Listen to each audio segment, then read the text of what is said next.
Jayanti TV. Prita, terkenal berkat kecantikan dan kebaikan budinya. Karena sepupunya Kunti Boja tidak memiliki anak, Sura memberikan Prita untuk dijadikan anak angkat. Sejak saat itulah, Prita dikenal sebagai Dewi Kunti. Hai sahabat Jayanti, sebelum kita lanjut video ini jangan lupa like dan subscribe-nya. Sahabat Jayanti, mari kita saksikan video. Kelahiran karena sang pangeran Kuru yang terbuang. Ketika Dewi Kunti masih kecil, Resi Durwasa tinggal cukup lama di Kunti Boja. Dewi Kunti melayani Resi Durwasa dengan penuh perhatian, kesabaran, dan bakti. Resi Durwasa sangat senang dengan sikap Dewi Kunti, sehingga ia menghadiahkan mantra sakti kepada Kunti. Katanya, dengan mantra ini engkau bisa memanggil dewa, siapapun dia. Ia akan muncul di hadapanmu dan memberimu seorang anak yang mempunyai keagungan sepertinya.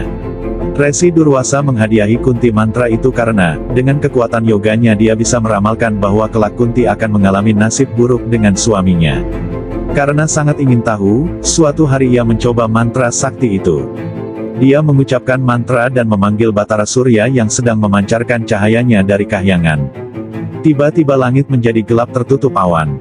Kemudian, dari balik awan muncullah Batara Surya.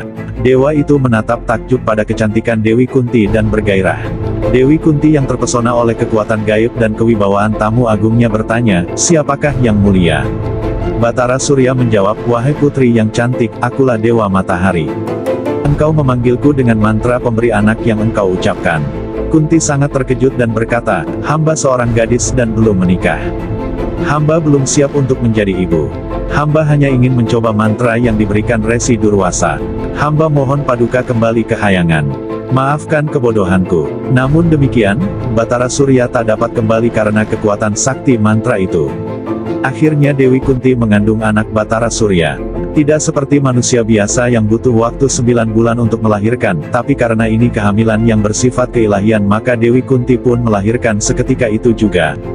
Kunti melahirkan karena yang lahir lengkap dengan senjata perang yang suci dan hiasan telinga. Anak itu tampan seperti Dewa Matahari. Kelak, ia akan menjadi salah satu pahlawan besar dunia. Kunti kebingungan dengan apa yang harus dilakukan dengan anak itu. Untuk menghindari rasa malu, Kunti menaruh anak itu ke dalam kotak yang tertutup rapat dan menghanyutkannya di sungai. Kebetulan seorang sais yang tidak punya anak melihat kotak yang terhanyut arus sungai itu. Ia mengambil kotak itu dan membukanya. Ia sangat terkejut dan gembira ketika mendapati seorang bayi tampan di kotak itu. Ia segera menyerahkan kepada istrinya. Sang istri menerimanya dengan kasih ibu yang melimpah, dan menjadikan bayi tersebut sebagai anaknya.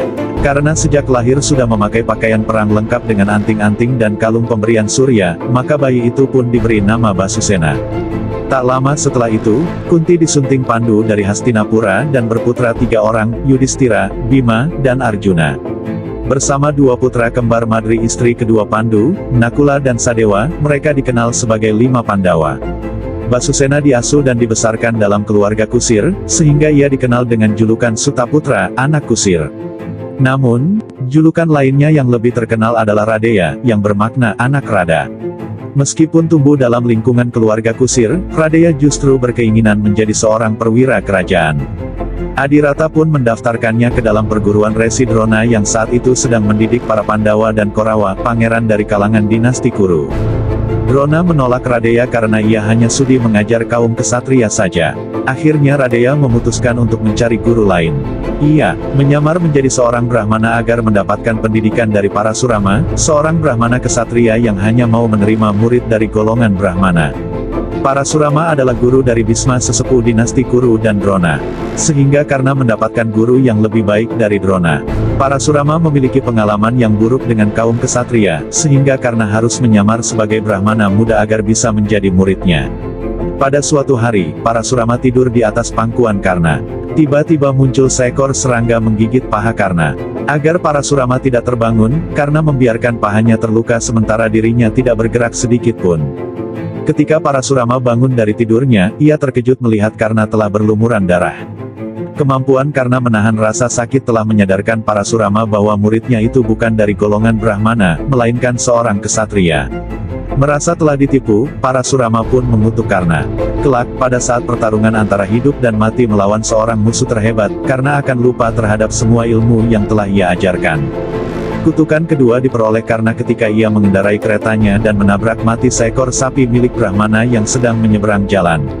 Sang Brahmana pun muncul dan mengutuk karena kelak roda keretanya akan terbenam ke dalam lumpur ketika ia berperang melawan musuhnya yang paling hebat. Dan kutukan itu terjadi saat perang Baratayuda. Kasih sudah menonton video ini, semoga video ini bisa menambah informasi kita semua. Salam Jayanti, Rahayu, Rahayu, Rahayu.